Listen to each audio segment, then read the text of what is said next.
Lord, please bless me today. Panginoon, maraming salamat sa araw na ito. Maraming salamat at lagi kitang kasama. Kaya nagiging safe ang lahat. Kaya nagiging magaan ang lahat. Patuloy niyo po akong samahan sa araw na ito. Panginoon, kailangan ko po ng inyong biyaya ngayon.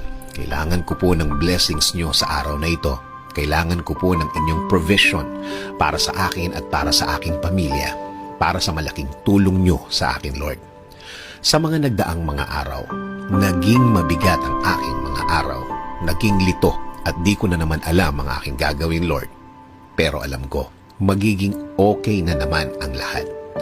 Alam ko, Panginoon, kahit na ano pa ang pinagdadaanan ko, kapag kasama ko kayo, lagi kong makikita at mararating ang inyong plano sa akin. Ang mga gusto niyong gawin sa aking buhay na makakabuti sa akin. Kaya ngayon, Lord, dasal ko po na pag-aanin niyo na po ang aking sitwasyon ngayon. Bigyan niyo po ako ng wisdom para mas maintindihan ko po ang aking pinagdadaanan ngayon. Bigyan niyo po ako ng guidance sa araw na ito.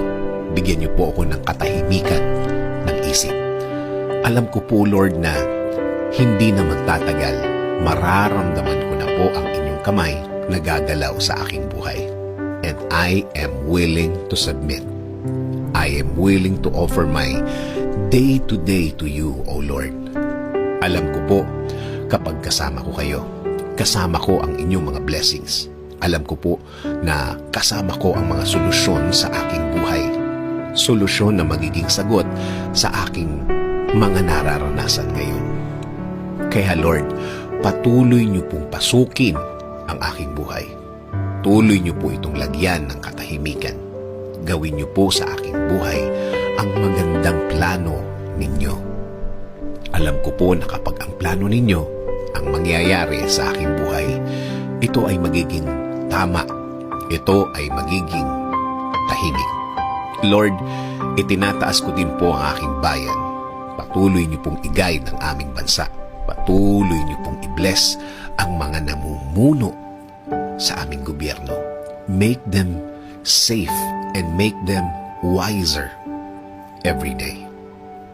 Salamat, salamat Panginoon sa inyong biyaya sa araw-araw. In Jesus' name we pray. Amen.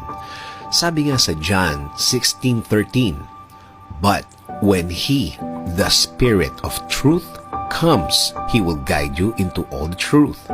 He will not speak on His own. He will speak only what He hears, and He will tell you what is yet